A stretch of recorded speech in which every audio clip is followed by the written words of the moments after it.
Oke, selamat datang di channel pembelajaran. Hari ini kita akan belajar tentang konsep gerak. Nah, apa sih gerak itu?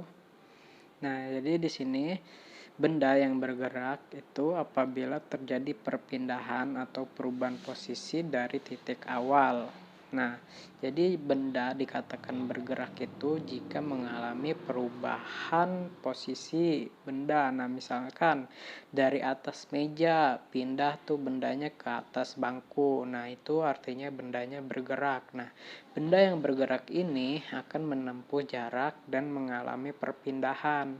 Apa sih jarak dan perpindahan itu? Yuk kita bahas. Nah, kayak misalnya ada orang nih mau berangkat ke sekolah dari rumah.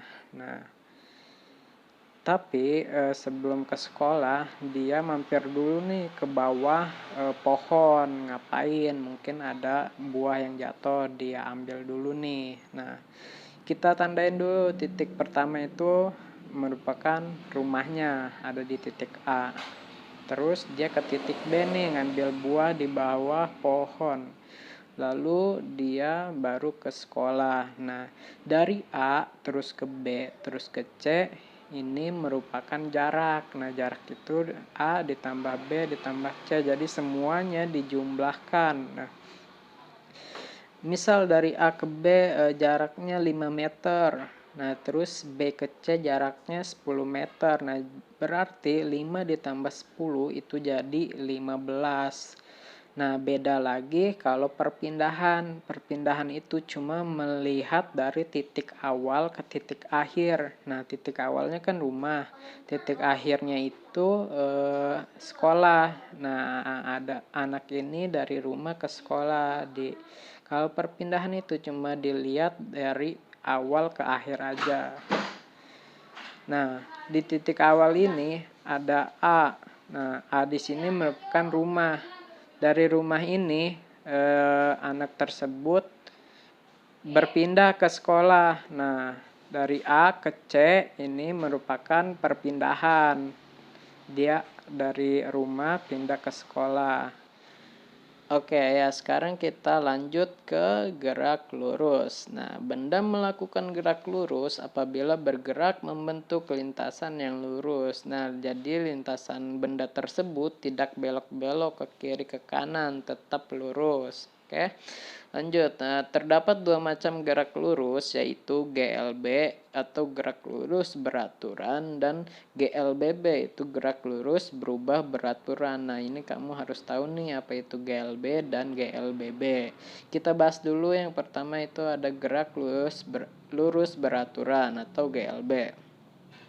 GLB ini adalah gerak pada benda yang membentuk lintasan garis lurus yang menempuh jarak yang sama pada setiap selang waktu yang sama. Nah, jadi benda ini bergeraknya lurus saja, terus kecepatannya tetap sama. Misalkan kamu lagi naik motor, nah terus kamu lihat speedometer tuh yang ada di tengah-tengah motor kamu tuh, yang ada jarumnya itu.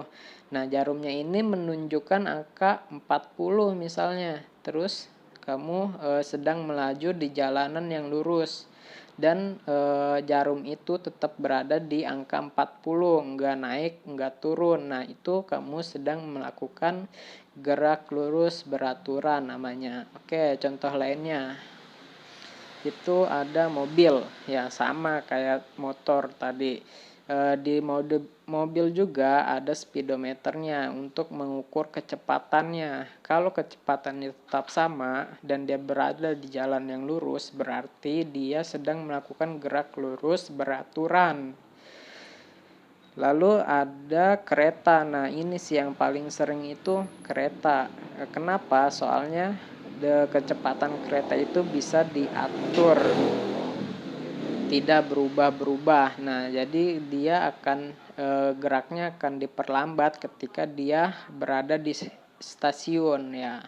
Ketika dia udah mendekati stasiun baru gerakannya diperlambat. Nah, tapi kalau dia berada di rel yang lurus, nah rata-rata dia akan bergerak pada kecepatan yang sama. Misalnya bergeraknya 60 km per jam. Nah, dia akan tetap segitu nggak turun, nggak naik. Dia berarti sedang melakukan gerak lurus beraturan. Atau contoh lainnya, kayak kamu sedang berjalan nih, orang yang sedang berjalan, dia tidak mempercepat atau memperlambat langkah kakinya di jalanan yang lurus, berarti dia sedang melakukan gerak lurus beraturan. Oke, kita lanjut. Yang kedua ada gerak lurus berubah beraturan atau GLBB. Nah, ini gerakan suatu benda yang lintasannya lurus dan mengalami perubahan percepatan. Nah, GLBB ini bisa dipercepat, bisa juga diperlambat. Nah, untuk contohnya nih, ketika kamu sedang menaiki sepeda atau menaiki motor, terus ada turunan. Nah, pasti kamu akan melaju lebih cepat. Kenapa? Soalnya jalanannya menurun. Itu kalau kamu tidak mengerem, maka sepeda yang sedang kamu naiki ini akan berjalan lebih cepat.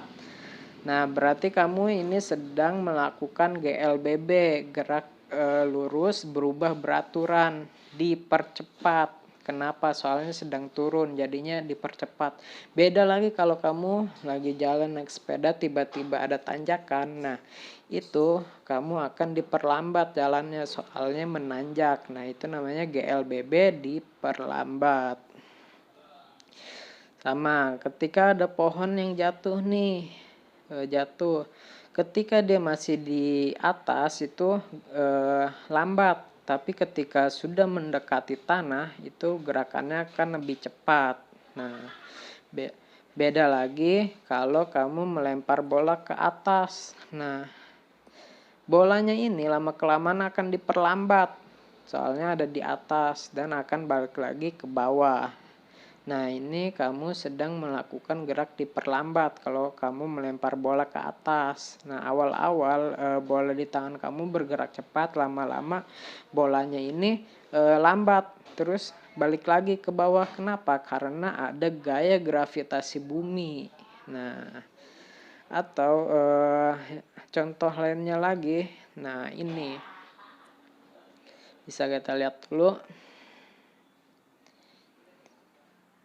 Nah, ya meteor yang jatuh ke bumi. Nah, sebenarnya meteor ini kalau ada di luar angkasa dia akan melayang. Kenapa? Karena tidak tertarik oleh gaya gravitasi bumi. Tapi kalau meteor tertarik ke dalam gaya gravitasi bumi, dia akan jatuh ke bumi. Nah, lama-kelamaan semakin dekat dengan bumi, meteor akan semakin cepat gerakannya. Nah, ini namanya GLBB, dipercepat. Oke. Ya. Ya, sampai di sini dulu materinya kita hari ini. Rumus dan cara pengerjaan soal GLB dan GLBB akan saya bahas di pertemuan selanjutnya. Oke, selamat belajar dan tetap jaga kesehatan. Terima kasih.